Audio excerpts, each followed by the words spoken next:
Okay, my name's Luke and I'm a network automation engineer for Megaport. And firstly, we don't condone driving like this at Megaport. For those who aren't familiar with Megaport, we're a network as a service provider with one of the largest software-defined networks in the world. So our network spans around 930 data centers in over 26 countries. So our network is 100% automated, it's driven by an API, and it manages around 3,000 devices. So automation software is custom built by us, developed and maintained by us, the network automation team. So we also supply all the tooling for our support teams to maintain our network. So things like turning up and down MPLS links, draining traffic from devices, traffic engineering, and various service diagnostic tools. So there's no real, need or reason to log on to a device. Maybe the exception of a TAC case that you need some specific output from a device. So this allows us to run a lean operations team, which currently comprises of, we have 5 operation or network operation engineers. Oops. So some of the products that Megaport offer, we offer IP transit, we offer internet exchange, we have a bunch of network, virtual network functions, so things like virtual routers, virtual firewalls, SD-WAN gateways, and things like that. So at the core of our product is a product we call our VXC. So this is a virtual cross connect. So this allows our users to stitch together some of their network services. So things like if you want to connect a data center to another data center, you want to connect a data center to a virtual function, so like a virtual router or a cloud provider. So this service allows you to do that. So it's pretty much just a layer 2 broadcast span. So in network terms, or under the hood, it's just a point-to-point layer 2 VPN.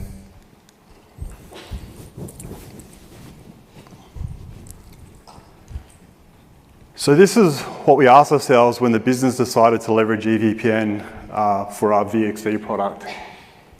So how can we transition our network to EVPN and migrate services with our existing automation? So some of the discussions that kicked off was existing automation, what code can we take advantage of to roll this out? Do we have any at all? Can we 100% automate the migrations? And when we do the migrations, can we avoid an interruption to a service? And also, always looking at opportunities to improve our code. So projects like this usually present some opportunities to make some improvements.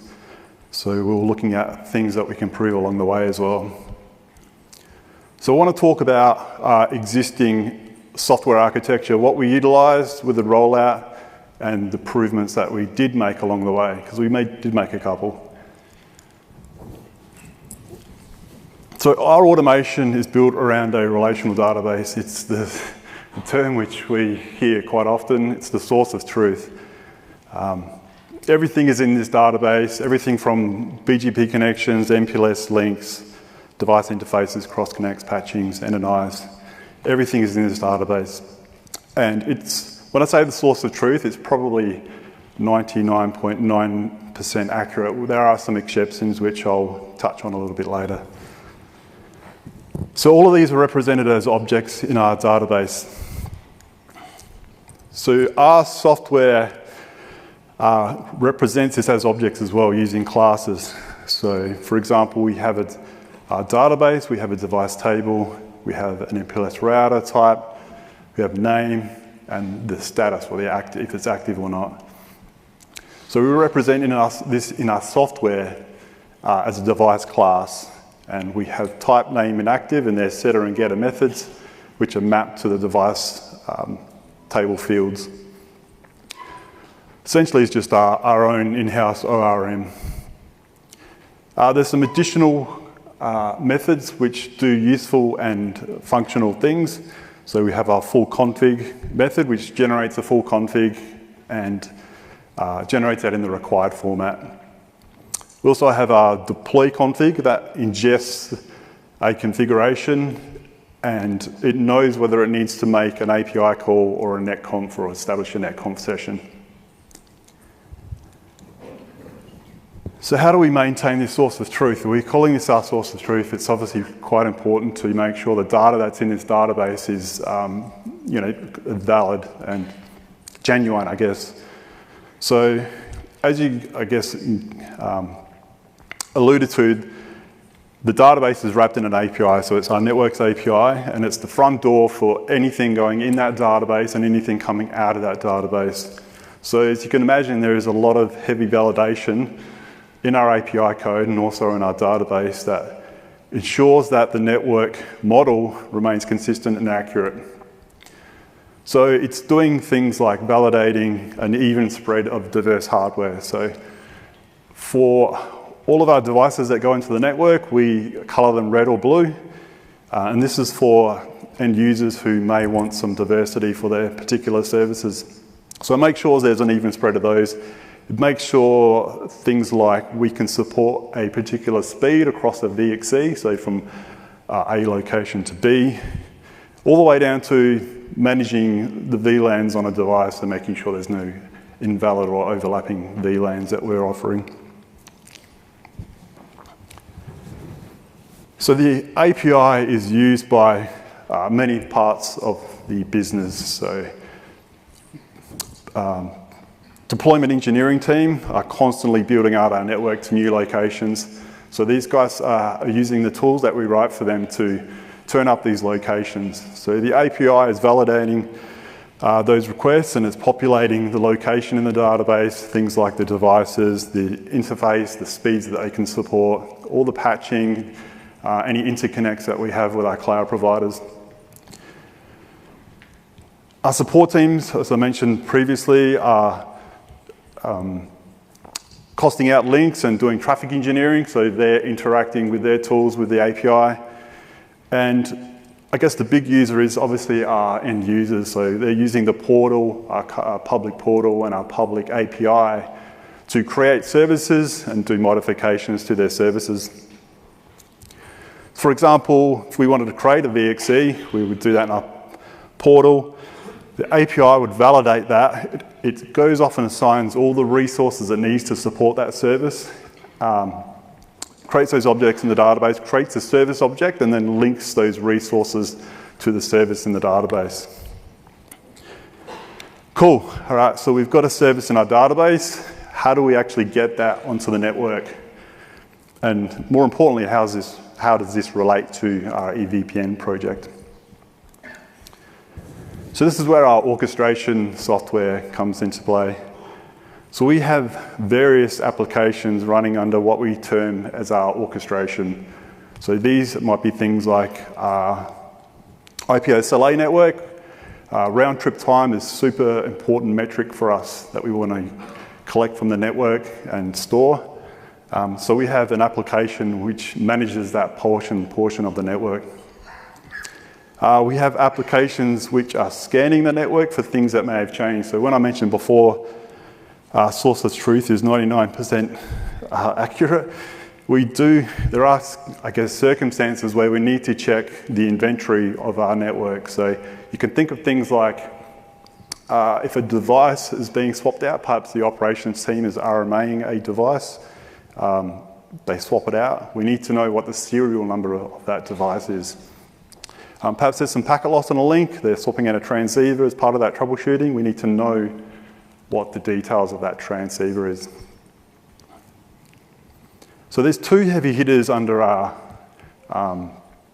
orchestration software, and they're doing configuration changes. So the first being a deploy agent, and the second being a full config deployment application. So our deploy agent, that is dedicated to making customer service config changes to the network. So people making changes, turning up services in the portal or our API, its job is to go out and configure that to the network. So it's doing things like processing new services, it's doing updates and terminations.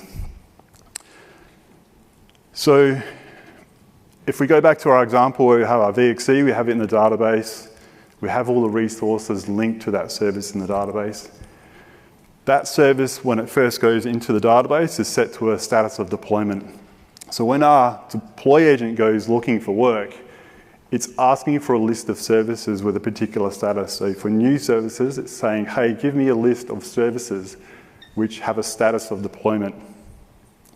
When it gets this service, it will configure, generate all the configuration required to configure that service, and then it goes out and deploys it to the network.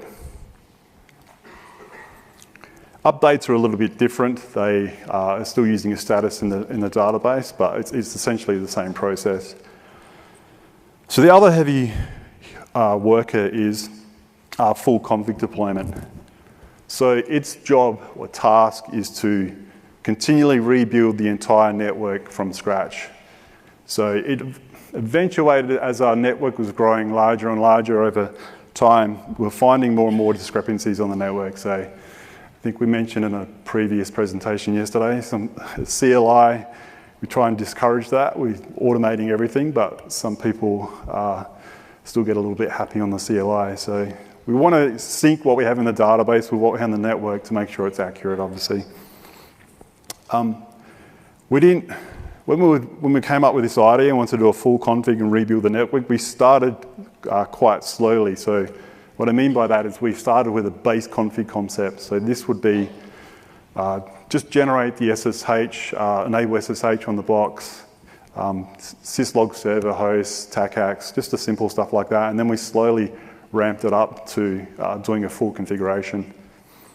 So it uses Netconf for deploying config to our network devices, and it takes around 2 days to complete a rebuild of our network. So as you can imagine, as a result of this, our network is super consistent. So we knew this was a perfect tool or application for rolling out our EVPN. So how do we exactly know what config to remove and what config to add? So I guess there's many different ways you can do this. You can log onto a box and work out what's on in the bar database and what is, and then do a delete. And we do it a little bit differently. And to answer this, I want to go back a step and talk about how we generate the config or XML for Netconf to use. So as you, I guess, would imagine, we use a Yang model like most people would use. So we use, which is a file-based, file tree-based hierarchy containing rules and constraints around how we configure the device. So this hierarchy groups related configs into containers. So as our example here, in our Yang model, we have an SNMP container, and that has the constraints around how we configure our SNMP client or trap config. On the right, we have our XML, which is generated from those rules and constraints. That is also a container concept. So we have an XML config, which we want to configure SNMP, and this is our container that we use to generate that. So these containers can be created, you can delete them, you can replace them, you can merge them. And you do that using the operation attribute. So we rebuild the container using the replace operation. So this essentially instructs the device to reset everything under this container and then apply the following. So you could think of it as a delete and add all in one operation. So for example, if we had a host or a device on the network and it had perhaps 3 or 4 SNMP clients configured, and we shot this configuration or sent this configuration to the device, that will be completely wiped, and then this configuration will be dropped onto the device. So the operation is hitless. There's no interruption to data or control plane traffic, and it's perfect for rebuilding a device's config. So we do this on all of our containers that we use on our devices. So things like BGP has a container, IGP, MPLS, etc. So we use the replace operation on all of those, reset all of the containers, and then we apply what we have generated from our database. Excuse me. So it's around this time that we did find an opportunity to make some improvements, specifically around the timing of how we do our full config and when. And this is a light-hearted representation of what we wanted to avoid. That guy's pretty grumpy with his letterbox. So we wanted to add some logic to devices, like what devices were configured and when. So the goal was to minimize the impact. Instead of just sequentially going through devices in our database using, I guess, the database ID, we want to avoid scenarios, or a worst case scenario where perhaps there was a release which caused a software bug and crashed the device. So if we crash 2 core devices in a location, we might be in a bit of trouble. So we're thinking of those scenarios and thinking of how we can avoid those. So the concept we came up with we called it a device maintenance window. And there were some rules around what devices would qualify for a config change or rebuild. So it had to be, a device had to be between midnight and 6 a.m. local time. Nothing gets deployed on a Sunday, so no one wants to be working on a Sunday, including full config application. And only deploy to one diversity zone. So as I mentioned earlier, we have all of our devices have a diversity zone. So in this particular case, we would only go through the network and do reds one night, and then we would do blues the next night.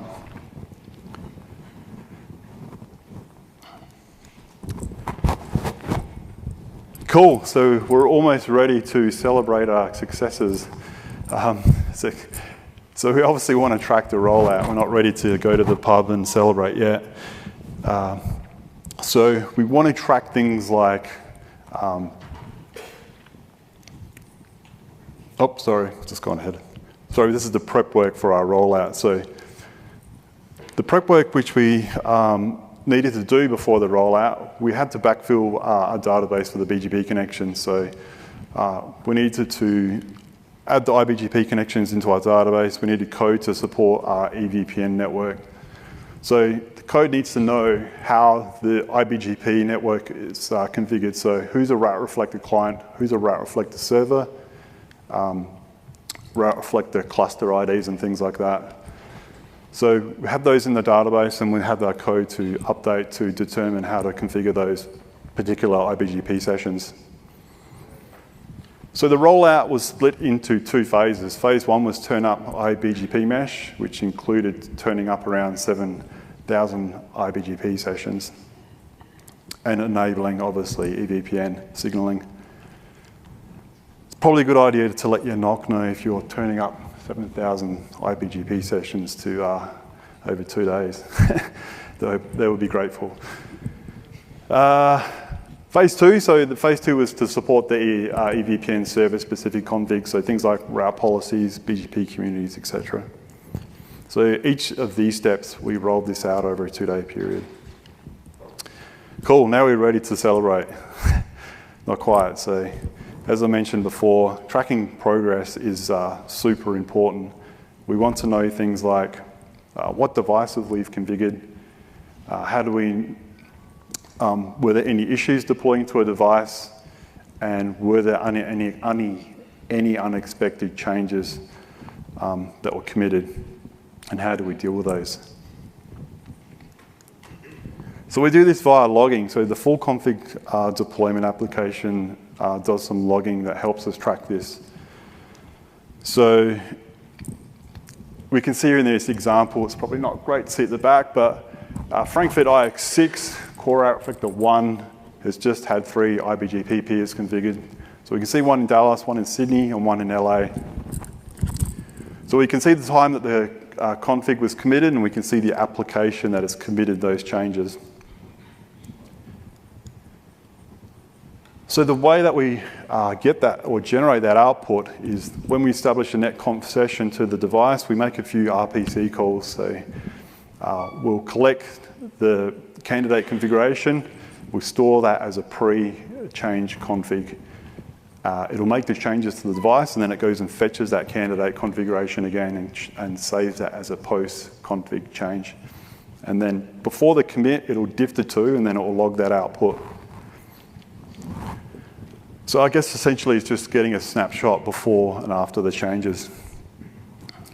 So we can expand the context of this output. We also have the ability to roll back the candidate if there's a diff that we don't recognize in that output. So if we know we're deploying IBGP to the network and we see a port, well, this application sees a port being shut down, it recognizes that as not being a change that we're rolling out. It aborts the commit, rolls back, and then moves on to the next device. Cool. Now we have our network EVPN enabled, and we need to start looking at how we do the service migrations.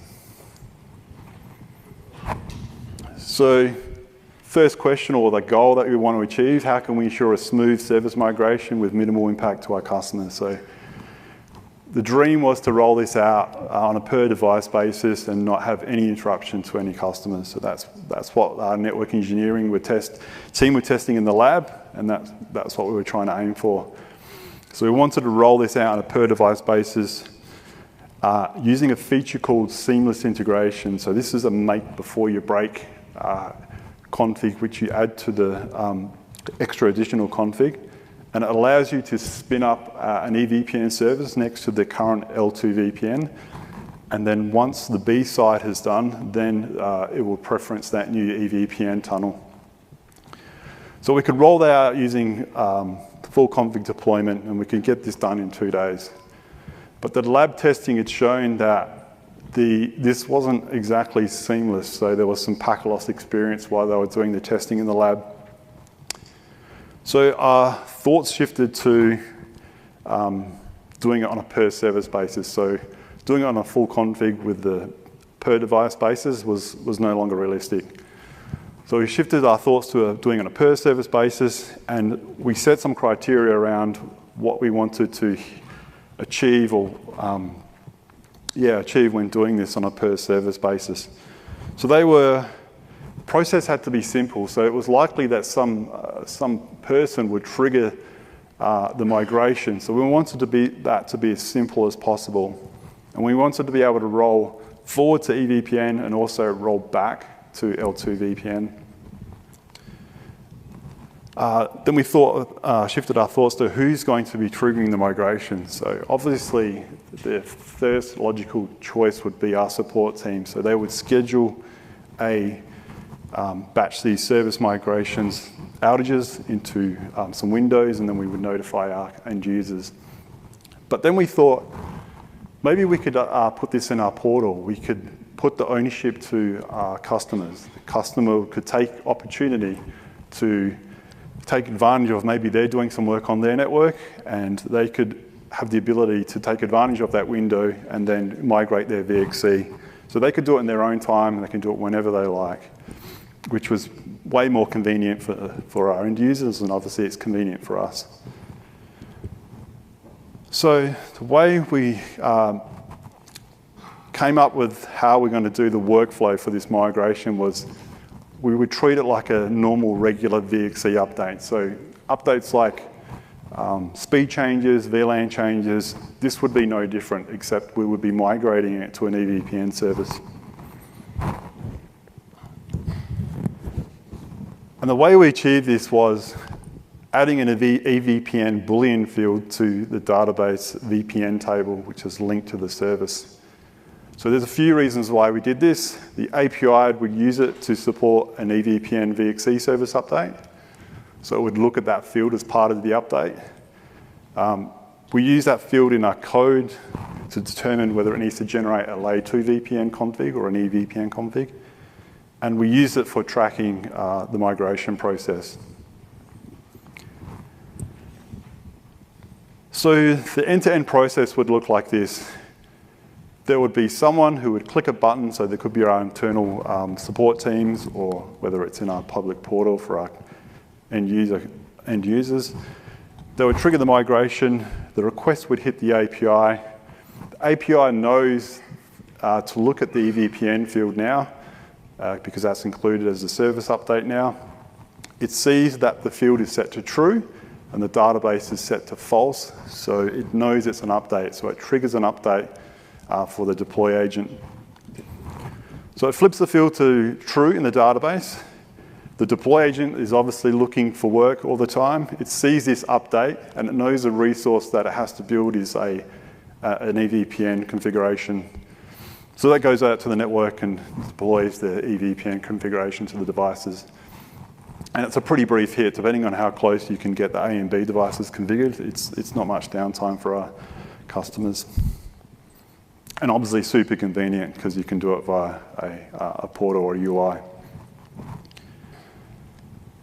So this is how we are currently doing the migration. So yeah, it worked out pretty neat. Obviously, it takes longer to do the service migrations instead of devices, but yeah, it turned out all right.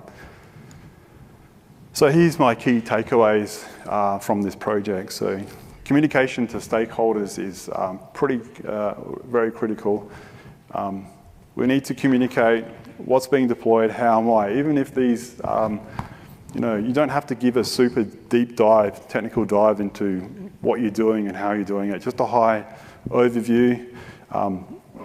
People tend to get, especially when they're not experienced with automation in the network, get a bit frightened when you're telling them you're going to turn up IBGP sessions over 2 days for, X amount of boxes. So if you sit down and explain to them how you're doing that, and then some of the, the fail-safes and or protection mechanisms, then people are way more susceptible and to those changes, I guess.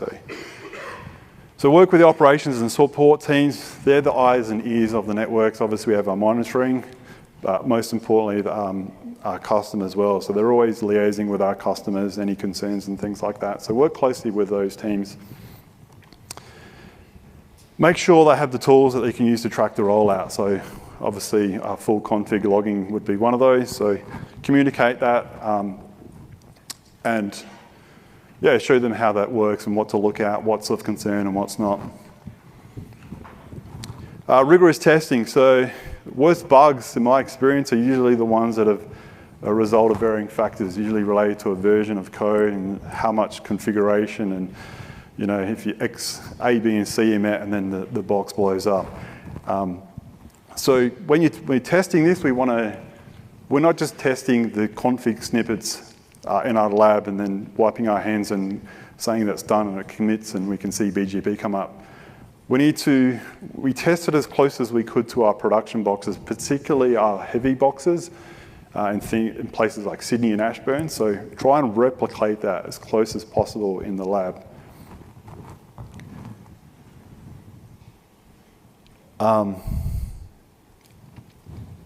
And have a clear rollback plan. So we could have configured this without doing 2 steps, could have done this all in one hit, but when you're rolling out lots of configuration and something does go wrong, perhaps it's unlikely, but if it does, you're going to have a really bad time trying to determine what piece of configuration has triggered that bug. So break it up into logical steps, make sure you can roll back each step, and yeah, have a clear and easy rollback plan. Questions?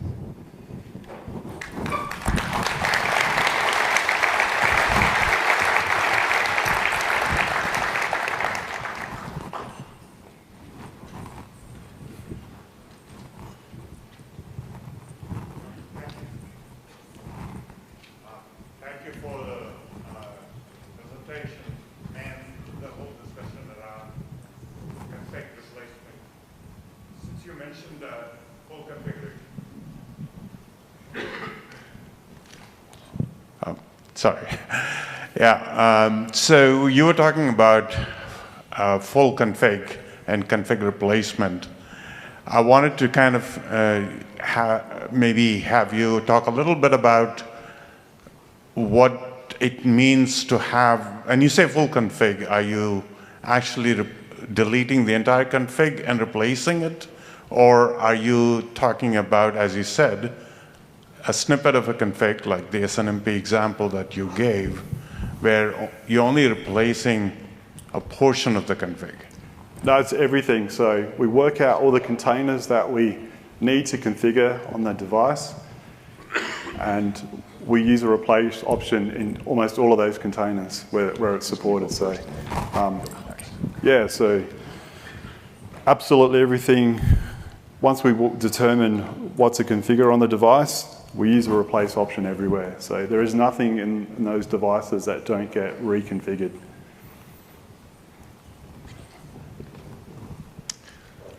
You mentioned you provided customers way to trigger the deployment. Did you provide them any way to track the deployment? Track the migration or track the... Yeah, the migration. They don't really need to track the migration. Once they've moved over to EVPN, they're done. They don't have an option to move back. So the only tracking, as I guess, is us. So we are tracking who is on EVPN and who is not.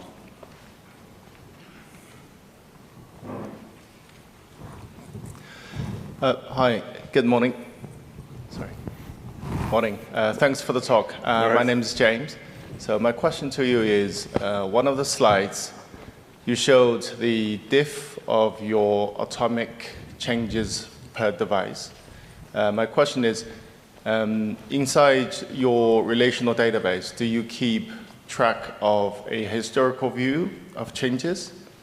If you want to see what's going on in a period of time, how do you track that changes?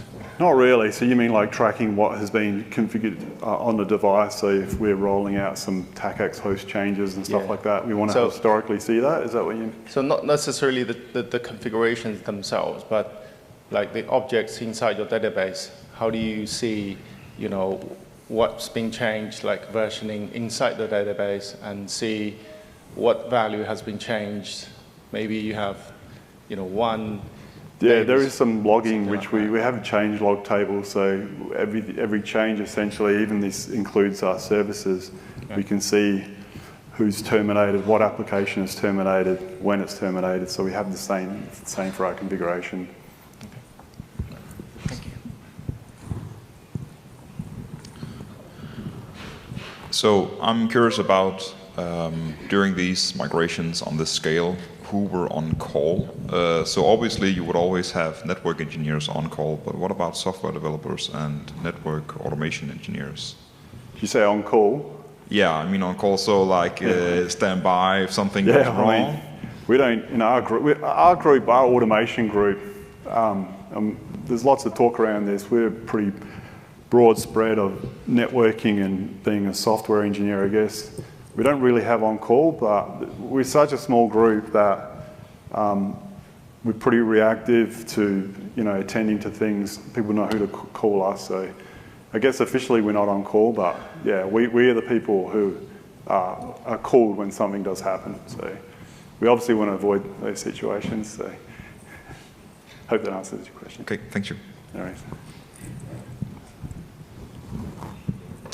Hi, my name is Shirish. Quick question on the agents. How did you build it in a way where you can trust what it's doing, you know, autonomously, I guess, on the...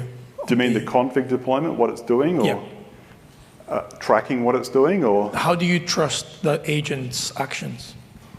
We do vigorous testing. So there is a pretty, like, this is a big topic, I think. So we're super, once you release that code, that config change, what we're doing in our full config deployment method or a full config method. So once that is going out over 2 days, obviously there's no coming back. So we want to test pretty vigorously before we get to that. So we test in the lab. So we do some pretty low-level testing in the lab. Then there are portions of the network which aren't in production. We test to those. And depending on what the change is, we may leave that for a period of time. Obviously, things like memory leaks can cause issues. So, and then once we're happy with that, then we release it to the production network.